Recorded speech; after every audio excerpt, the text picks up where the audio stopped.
You're probably here because you're finding it a little bit difficult in finding your way about leadership, finding your way on how to manage people well, and finding your way on how to grow your business as an entrepreneur.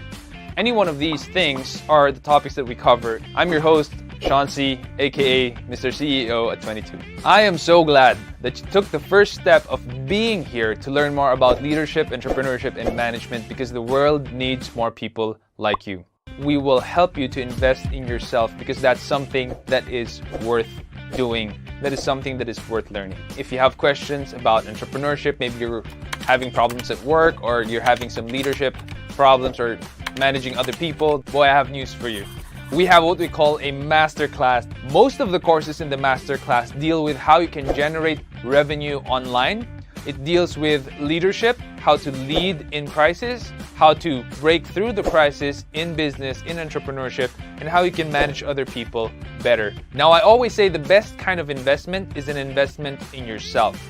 And how much money are we charging for this masterclass? Not a lot. And if you invest in one, it's yours to keep. And if it doesn't, I'll refund you, no questions asked, full refund. So why don't you try it out? Head on over to sean.c/masterclass and check out any one of the courses if it fits any one of the questions in your head. And if you have any questions, you can just put it on the comment section and we'll get in touch with you. We want to know who you are and we want to hear from you. Until then, keep leading.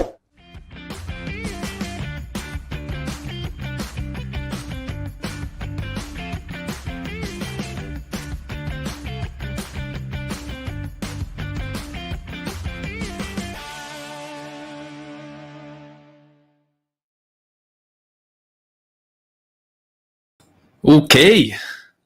Hey, good evening, everyone. It's another Thursday night. Bilis ng oras, bilis ng panahon. And my goodness, it has been just a very, very busy time right now in SEO Hacker and in my life as well, juggling things. And life could just fast forward for me. So I just want you all to know if you've missed an episode or two in the Leadership Stack podcast on Spotify, we have episodes that have been published March 8, 9, and 10. And these episodes talk about tech stuffs. Mr. Edwin Frondozo, he started a business that deals with,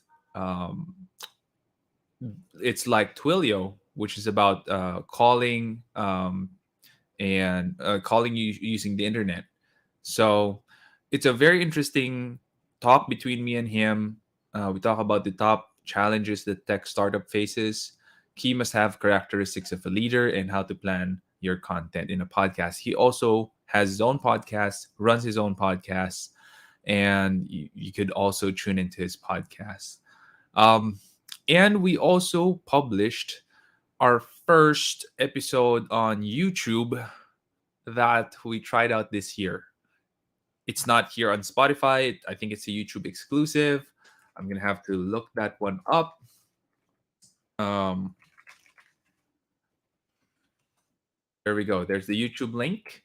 And I just want to find that episode. That is how our habits affect our goals. So look for that in YouTube, how our habits affect our goals.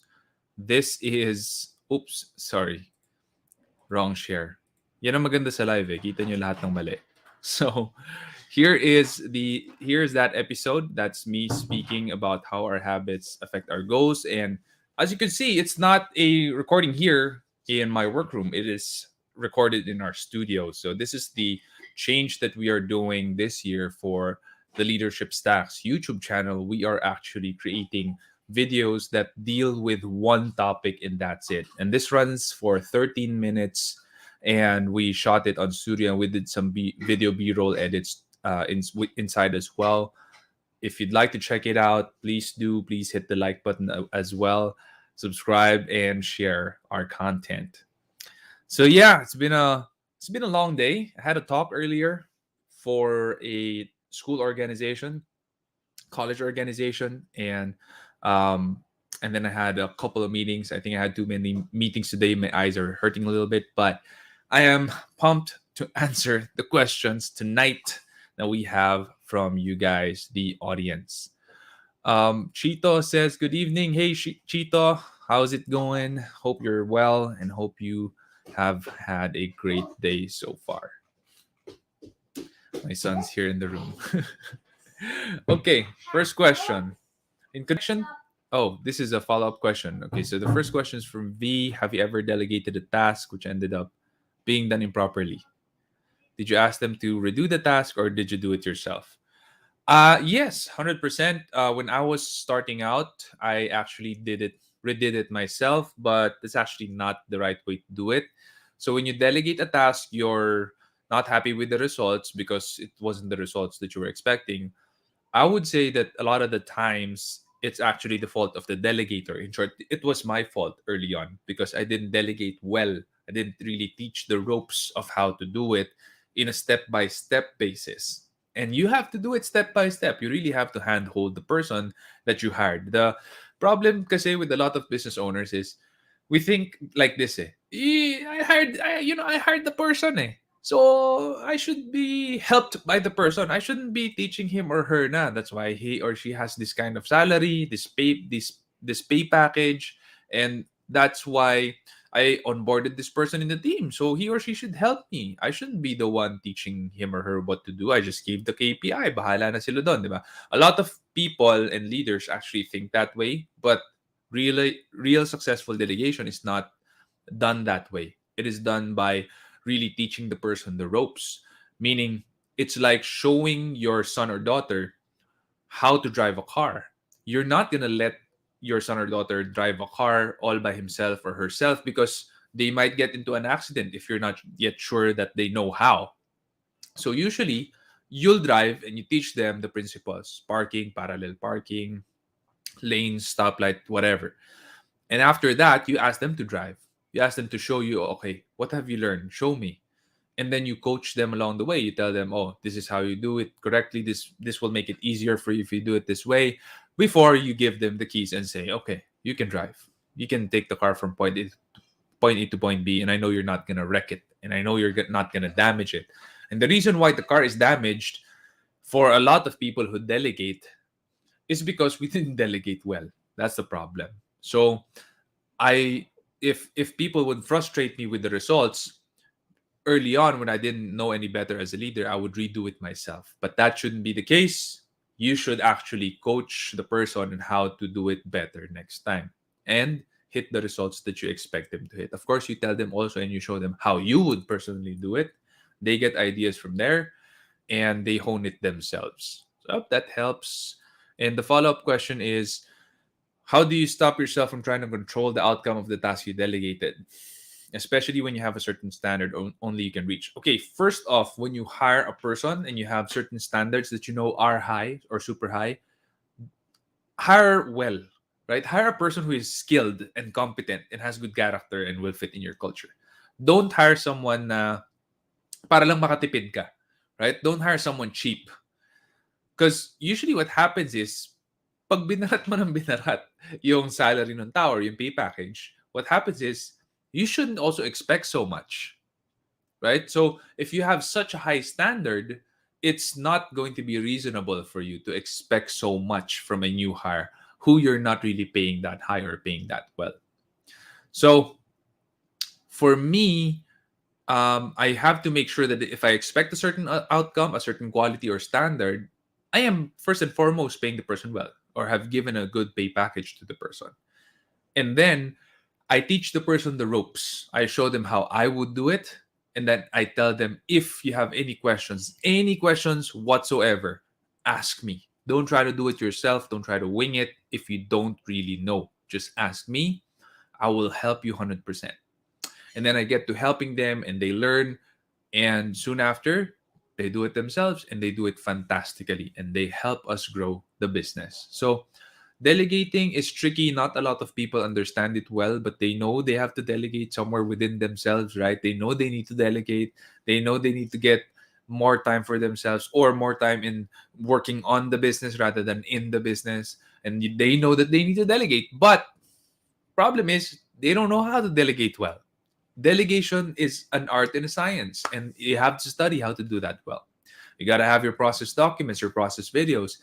You got to have mentors or coaches within your team who are leaders and who will help them out as well as you delegate more tasks to other people in your team. So, hope that helps. Do you have tasks you feel you would never delegate no matter how busy you are with your other deliverables? Sure, I do have tasks that I know I will never really delegate as long as I'm CEO, because the CEO should be doing those tasks, right? Like rallying people, making the biggest and most critical decisions that would turn the ship. That those things you can't delegate, because if you try to delegate that to someone without your experience as CEO, chances of them making the wrong decision is pretty darn big.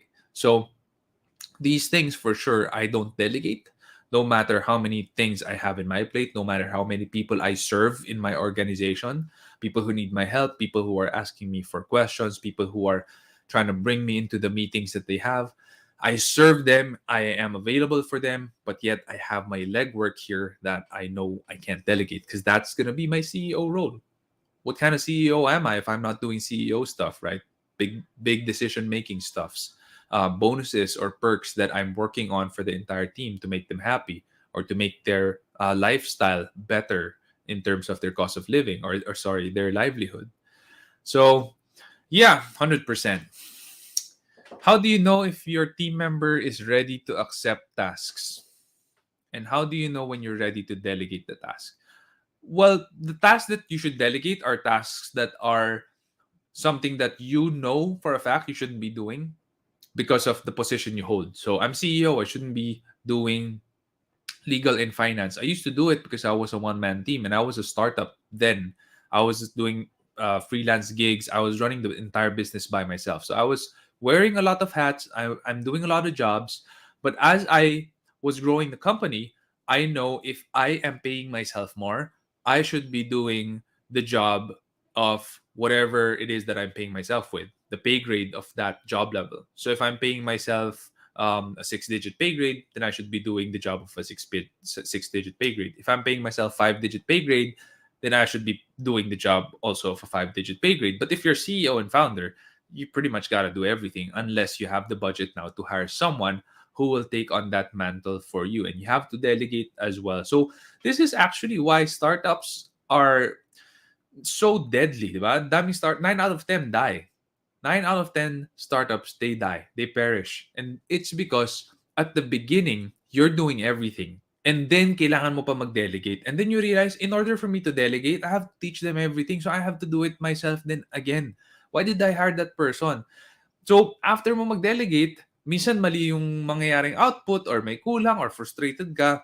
A lot of people give up. A lot of people actually tell me this. Siya, nakaka-frustrate kasi mag-delegate kasi mali yung results So I'd rather do it myself. Okay, up to how long do you want to do it yourself, right? If you're going to grow the business, you got to be working on bigger things: strategy, direction, output, motivation, inspiration for your employees, pay grade, packages, perks, and benefits. How do you work on these big things that you need to have a solid and working environment and livelihood for your employees when you're doing the things that you should be hiring for?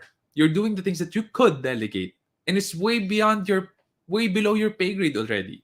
So I cleaned the toilet of our first office. I was the janitor because no one was doing it, and I didn't have the budget to hire a janitor. So I would clean that. But I realized, how much is the salary of a janitor or an office cleaner, and how much am I paying myself? If the discrepancy is too high, then I should hire a janitor now. I shouldn't be the one doing it myself. It's a big waste of my time. I can't work on the business, make the business grow, and move forward as fast as I want it to be if I'm cleaning the toilet. So learn to delegate, especially those tasks that you should grow out of as CEO and founder. Hope that helps. How do you build your trust with your team members? When I delegate, I know that I am ultimately responsible for that task if it fails to be done correctly. So I panic a little when I notice mistakes. Okay. The person asking this is probably a mid-level manager who are managing people under him or her. So I assume that you're asking this because you have some people in the team that are new and you don't know if they can handle the task well. My suggestion for you is do it the way that I do it earlier. show them the ropes, and then tutukan mo pa rin siya. Shadow that person. See how they will execute it. So this is how I do it. Let's see how you will do it. And make sure you're paying attention. And whenever they make mistakes, micro mistakes there, you give them advice, you coach them, and you straighten it out. If you're able to do that repeatedly, over time, they will get it themselves, and you know that they can fly on their own. But if they fail to do it in an acceptable amount of time, so kunyari, they make so many repeated mistakes, paulit-ulit na, same mistakes, you're frustrated, and they're not learning, and it's been 2 months. That already is for me unacceptable. Maybe their competence has a problem, maybe they need upskilling, or maybe you shouldn't have hired the person in the first place. This is why my first advice earlier is to make sure that you hire someone who's competent, skilled, and you have the pay package to boot also, and match that kind of skill, right? So there's a lot of things and factors that come into play. But in general, if you have someone who you know can learn in an acceptable time frame for you, skilled naman siya, competent, all that it takes is you show them the ropes, and then i-shadow mo siya. Shadow them. Look at how they're gonna be doing it. And make micro adjustments and micro coaching sessions from there with that person until he or she can fly on his or her own. Next question. When you disagree with a team member whom you've delegated a task to on the fulfillment of a task, how do you reach a compromise when you feel you're in the right? How do you reach a compromise? When you feel like you're in the right, for me. Okay, so the worst thing the worst thing that's going to happen in a negotiation, in my opinion, is a compromise where nobody wins. For example, there's a book, Never Split the Difference, by, I forgot the author's name. But he's a hostage negotiator, international hostage negotiator siya ng FBI. And he says in the book, a compromise is actually something like this. You're negotiating with the hostage, or with the kidnapper. The hostage is with the kidnapper. A compromise would look like this. Okay, you keep half the body and you give me half the body. Of course, that's not going to happen. That's a failure. No one wins like that, right? So you cannot negotiate like that sometimes. A compromise may not be the best result that you are looking for. When you know you're in the right, then you have to stress your authority. Okay, as a leader, you have to stress your authority. A team member, especially if they have less experience than you have, if what they are suggesting is not really correct, or medyo hindi common sense, and it happens more often than you would care than even I would care to accept, then you should express and exercise your authority already. Hindi pwedeng compromise. Hindi pwedeng, sige, gawin mo yan, pero ganito gawin natin, pero gawin mo rin to. Sometimes, sabog yung outcome eh. You have to really express your authority there. But also, back it up with the person knowing that you care. You care for the person, and you care for his or her job, and you care for his or her outcome. Because if the person knows and feels like you really care for him or her, they will submit to you. You know better. You're the leader. They're your team member. If they know you care for them, they will trust you and they will submit to your authority. That's why I say you have to exercise your authority. Hope that helps. Question from Pam. If your business is on tight schedule, how do you make sure that all tasks you delegate are successfully completed? We use a project management software.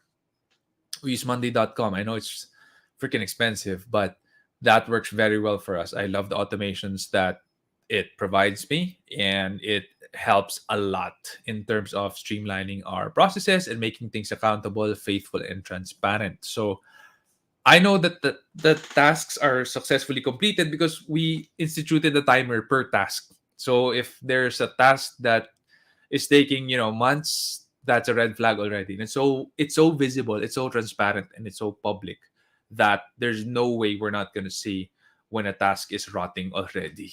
So you have to institute those kinds of tools and systems in your organization. That's how we do it. We instituted the use of Monday.com. You may have a different project management board. We started with Trello, which is actually a free Kanban project management software that we use. It's available via the web. You just need to sign up, and that's it.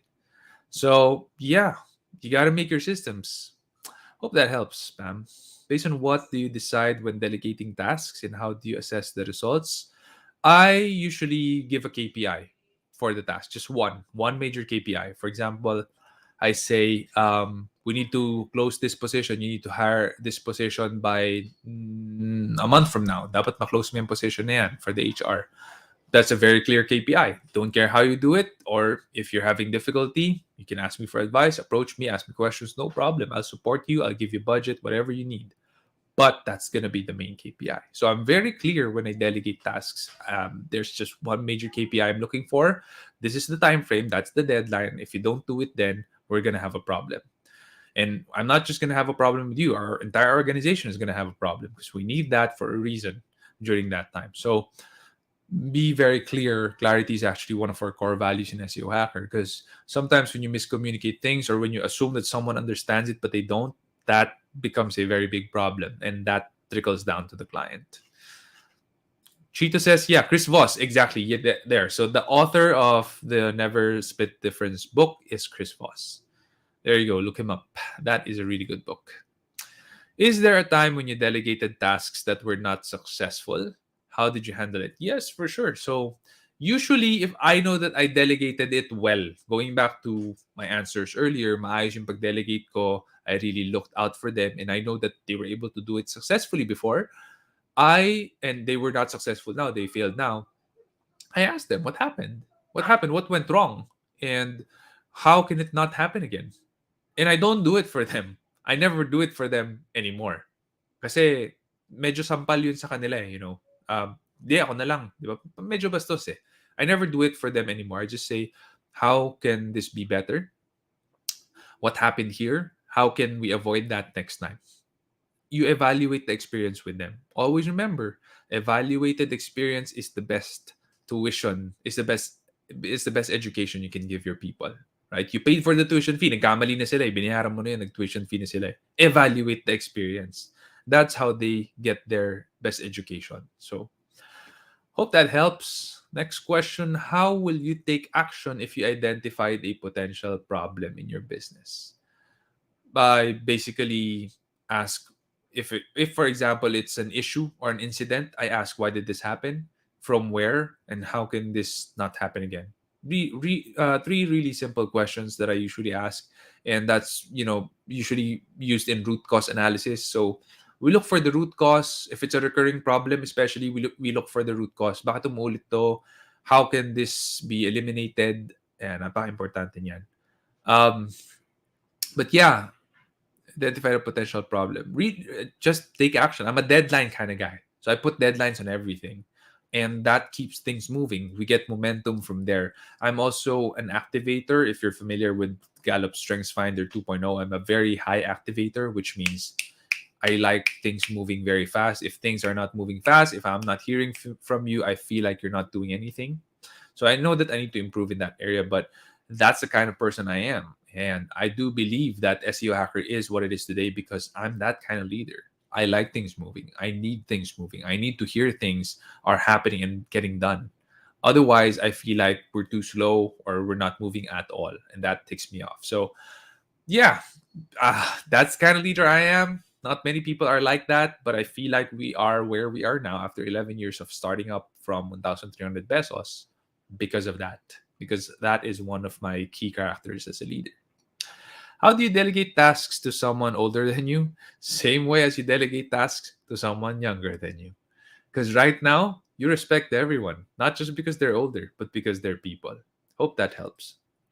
I may be experiencing toxic productivity. I seem to have a desire to be productive all the time, which is not good. How can I start delegating tasks to avoid toxic productivity? I think that is a little bit counterintuitive because productivity should not be toxic unless you're just saying you're busy. Because when I use the word productivity, it means you're actually producing good results. But toxic busyness just means that you're busy doing things that might not be productive or might not be part of your KPI or goal. So I'm not sure with the word, if I agree with the word toxic productivity, but I'm not going to be arguing about that because I understand your point. For me, it's just a matter of, I guess, taking a vacation or a break. Well, that's what I could read from your question. Just make sure you schedule breaks. God says, keep the Sabbath day holy. That's, for me, that's Sunday. For some people who are Jews, that Saturday. It doesn't matter. The seventh day, keep it holy means do no work, rest. That is, God says it. God says to do it. That's the perfect formula. Rest every Sunday. You don't gotta be moving every day. And how can you start delegating tasks to avoid tasks? So delegation, I tackled it on the past questions. If you're paying attention, that is how you delegate. I don't think there's any other way to delegate that's better than that. But that's for me. That's how I delegate. So you can delegate some other way. For me, that worked best. So that's how I delegate. I shared it with you. I hope you learned from there. From Kathleen, which is better, delegating tasks equally or delegating tasks based on capabilities? Definitely based on capabilities, based on strengths. Because for some people who are strong in a certain area, for them, those tasks are super easy and they love doing those tasks. Now, if you delegate tasks by equally, for me, I don't really agree with the term equal. I don't think there's equality in our world, to be honest. I don't think there's equality. I don't think there will ever be an equality in our world today. There's always going to be a hierarchy because that's how God designed things. When you look at nature, there is a hierarchy when it comes to nature. That's how God designed things. I think there will always be a hierarchy. I don't think equality is something that will ever happen in our world, at least in the minds of people striving for social justice or social equality. I don't think that's ever going to happen. And if ever that happens, look at the communist nations of North Korea, Russia, right? Even those communist countries who are supposed to be, all equal, they have hierarchies as well, right? They have hierarchies as well. So for me, delegate tasks based on strengths and capabilities, not based on equality. And that's because when you delegate tasks to those who love the task, whose strengths lie in finishing those tasks, you optimize your team.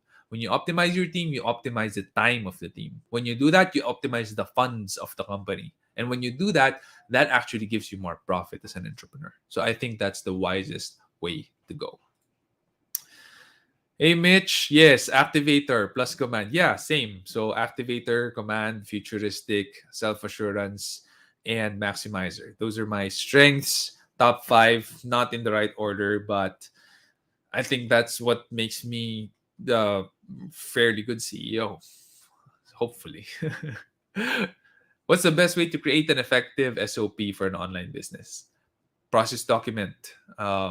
Definitely when you're talking about SOP, you gotta create documents that you upload online. So you could use Google Drive for the longest time. We used Google Drive. All of the how to do this, how to do that, how to use this software, how do you write these kinds of articles, how do you write these kinds of landing pages. All of our process documents before Google Drive. Now we use Waybook, which is a paid software, but for me, honestly, it doesn't matter. I just like the interface of Waybook. It's cleaner. People are not distracted when they use it. So that's the reason why we use it. I'm not affiliated with them, not promoting them in any way. If you want to go check it out, Waybook. But Google Drive is as good. So if you don't have those online, if you don't have those process documents, it's going to be hard for you to keep on tutoring your new hires, right? Every time you got a new hire, tuturuan mo sila, tutor mo sila. That's going to be a huge waste of your time. Best if they just go through the process documents or process videos, and then if they have questions, they ask you. Saves you a lot more time. Easier for them as well because you're not so busy. Hindi sila hirap makipag-schedule sa'yo. On demand, pwede nilang panoorin. Pwede nilang basahin. On demand, pwede nilang i-pause yung video. Pwede muna nilang i-hands-on yung software. It's so easy to do it that way. So when you talk about SOP, first thing that comes to mind is process documents and videos. I cannot stress enough how important that is. And we started making ours early on. I think the fifth, somewhere in the fifth year of SEO Hacker. That's still pretty early. We're just out of the startup stage. So chaotic but during that time. So right now, we do have a pretty solid process document and video archive. that we have, and actually that is gold, right? So for someone, for example, I'm not selling SEO Hacker, but if someone's going to buy SEO Hacker and they get all that, that's gold, right? That's super big for them. So yeah, super big for us as well, because right now it's so easy for us to train a lot of people, especially new people. So easy for us to train them. Does a business owner need to have a complete SOP before starting to delegate tasks? How detailed should it be? For this one, for me, job description ang kailangan mo. You need to have a very clear job description. If you don't know how to write a good job description, go to SEO Hacker, search mo in Google, SEO Hacker jobs, look up some of our job descriptions there. Kompleto yon. I wrote most of that. Maybe 95% of that. I personally wrote it. And you have there like what the job entails, KPI, what winning looks like, a few things we want you to know, etc. So look that up. Super clear when you get hired for a certain job in SEO Hacker. Sobrang klaro ng KPI mo. And it's so clear what you need to hit that there's no confusion whatsoever. And so it's so easy as well for us to delegate tasks because we know that it's in their scope of work and there's not going to be any sort of problems or qualms about it, supposedly.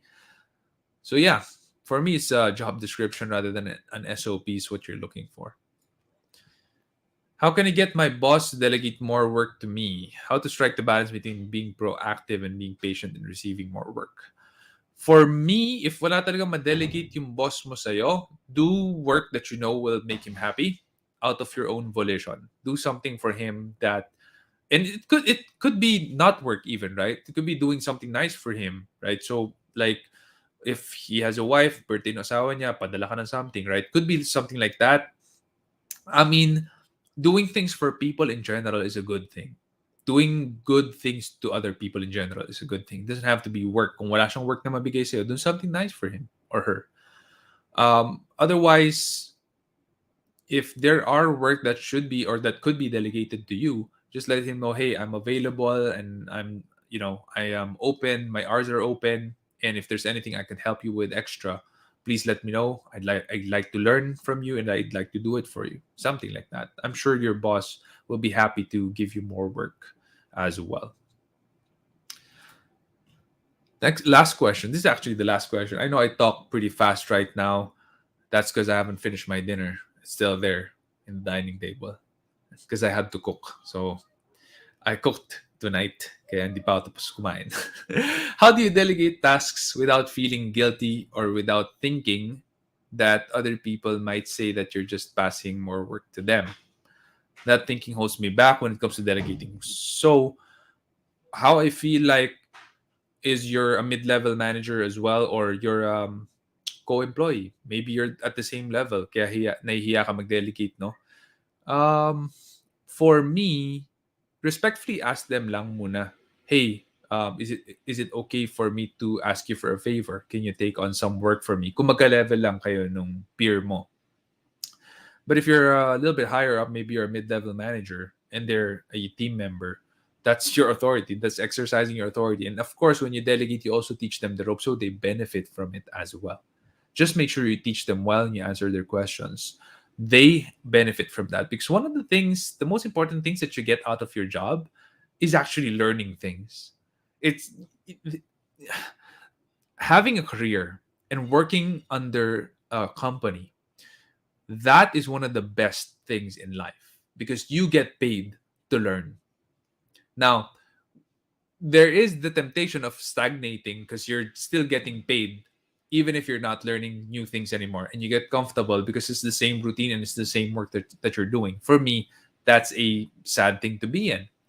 You may be comfortable, you may be happy, but if you're not learning and growing, sayang naman, right? The value that you could have gotten out of your job, mas marami pa sana. And magiging mas valuable player ka pa sana if only you didn't feel so comfortable and you still wanted to learn more and ask more and be more out of your job and you're getting paid to do so.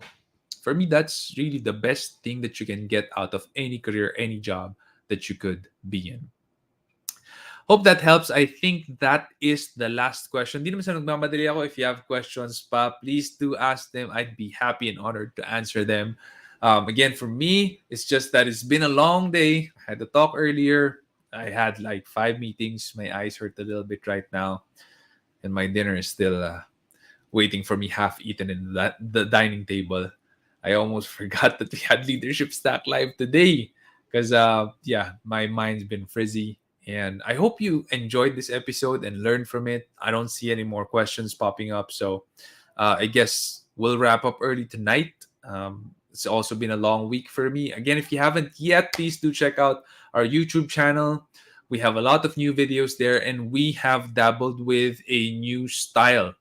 Look up the How Our Habits Affect Our Goals YouTube episode. That is one of the episodes that are super new in terms of how we shot it and how we published it. It's me on the studio. You haven't seen my studio. This is not my studio. This is my workroom. So if you want to see our studio in SEO Hacker, that's the look of it. But you only see a small portion of it, though. You're not going to be seeing all of it.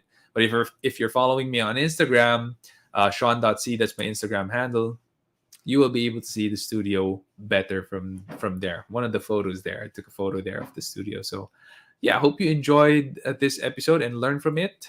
Si Idol Boss Anton nandito, one of my clients, flooringsolutions.ph. Shout out to you. Nasaan ka ngayon? So hope you're safe and hope you're happy tonight, Don. Miss you guys. Hope I'll see you soon. Watch that already. Hey, thanks, Mitch. Super appreciate it. Always happy to see you around, and hope you help us spread the word about that as well if you enjoyed that video. So yeah, Leadership Stack Live. We are online every Thursday night, and I will see you all next week. Take care and God bless.